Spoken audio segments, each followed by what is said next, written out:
bonjour. Bonjour. Bon. Donc vous êtes, on peut peut-être vous présenter rapidement, vous êtes résident de l'Ermitage, mais vous êtes surtout scientifique. Oui. Donc oui, je suis géologue. Enfin, j'ai un doctorat de géologie marine, voilà, avec une spécialité en dynamique littorale et sédimentologie, c'est-à-dire les courants, comment les sables se déplacent, enfin, etc. D'accord. Et donc, c'est justement la dynamique du littoral du lagon de l'Ermitage qui nous intéresse aujourd'hui. Nous sommes en pleine période de forte houle. Il y a eu des épisodes assez impressionnants ces derniers jours. Est-ce que vous avez pu constater avec ces épisodes-là un affaiblissement ou un renforcement de ce littoral très fragile? Ah ben, les constats, on peut voir quand même que les houles n'ont pas été innocentes, hein, elles ont laissé des traces. Il y a quand même des zones de haute plage qui sont un peu attaquées. On voit des petits talus d'érosion, on voit aussi que des plantations qui ont été récemment installées sur les parties hautes des plages ont été bouleversées, ont été arrachées. On voit qu'il y a eu des dégâts aussi sur certaines constructions un peu trop proches de la plage, peut-être. Donc il y a eu quelques effets, mais je pense qu'il n'y a rien d'anormal, véritablement, à mes yeux. Moi, j'ai connu des houles de tempête beaucoup plus puissantes que ça et qui ont fait beaucoup plus de dégâts. Mais à une époque où il y avait aussi beaucoup moins de construction le long du littoral. Donc, quand je dis dégâts, c'était dans la mesure où, sur ces houles de tempête, les masses d'eau allaient beaucoup plus loin à l'intérieur des terres, mais comme il y avait moins de construction, c'était moins spectaculaire en termes d'impact. Voilà. Moi, ce que j'ai vu là, non, je pense que le littoral, c'est une zone où on essaie de résister au mieux. La commune fait des efforts. Ils ont fait des restaurations d'arrière-plage et de haute-plage. Ce qui s'est passé en termes de dégâts, pour moi, c'est normal. C'est la partie des hautes plages qui sont toujours des parties un peu sensibles et qui sont des parties fusibles. La végétation qui est en haute plage, c'est une végétation qui a le rôle de maintenir le sable lorsqu'on est en conditions générales, qu'il y a du vent par exemple, et que le vent n'emporte pas le sable. Cette végétation-là permet quand même au sable déjà de se déposer, de s'accumuler et de ne pas partir en arrière. Par contre, quand il y a une forte tempête avec de fortes vagues, il est tout à fait normal que cette végétation puisse être arrachée parce que les vagues vont aller beaucoup plus loin et qu'elles vont être beaucoup plus puissantes. Mais elles ne vont pas faire rebondir les vagues. C'est une végétation qui, au contraire, va un peu cribler la vague en faisant en sorte que son énergie diminue. Ce qui fait que ce sont des végétaux qui, quand même, tout en étant détruits, tout en étant fusibles, auront participé à la résistance de la plage face à l'impact des houles. Alors, ce que j'ai vu, moi, ce qui est abîmé me semble être normal.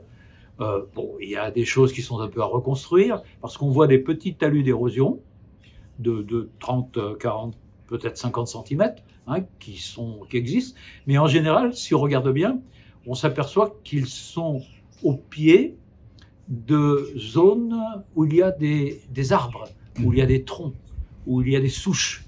Et ça, ce sont des points durs sur lesquels les vagues peuvent rebondir. Et de ce fait, il y a un phénomène de réflexion, un phénomène de ressac, et les vagues repartent cette fois-là vers la mer en emportant du sable, d'où le creusement, d'où l'affouillement. Voilà. Donc, ce qu'il faudrait, c'est qu'il y en ait quand même de moins en moins de ces points durs qui soient en liaison avec ce que l'on a fait. Je pense que, à mes yeux, mais bon, ça c'est un choix aussi, certains troncs d'arbres, certains arbres qui sont en bordure de plage, à mes yeux, ne devraient plus être là. Et je pense même que les souches que l'on laisse sur le sable, soi-disant pour faire plaisir aux touristes pour les photos, faudrait s'en débarrasser si on veut vraiment lutter pour la résistance de la plage face au déferlement des houles. Alors, ce qui me semble un peu plus inquiétant quand même, c'est que là, on fait des efforts qui sont des efforts intelligents, qui sont intéressants, qui coûtent de l'argent certainement aussi à la commune, des efforts sur lesquels il y a beaucoup d'investissements de personnes, je dirais.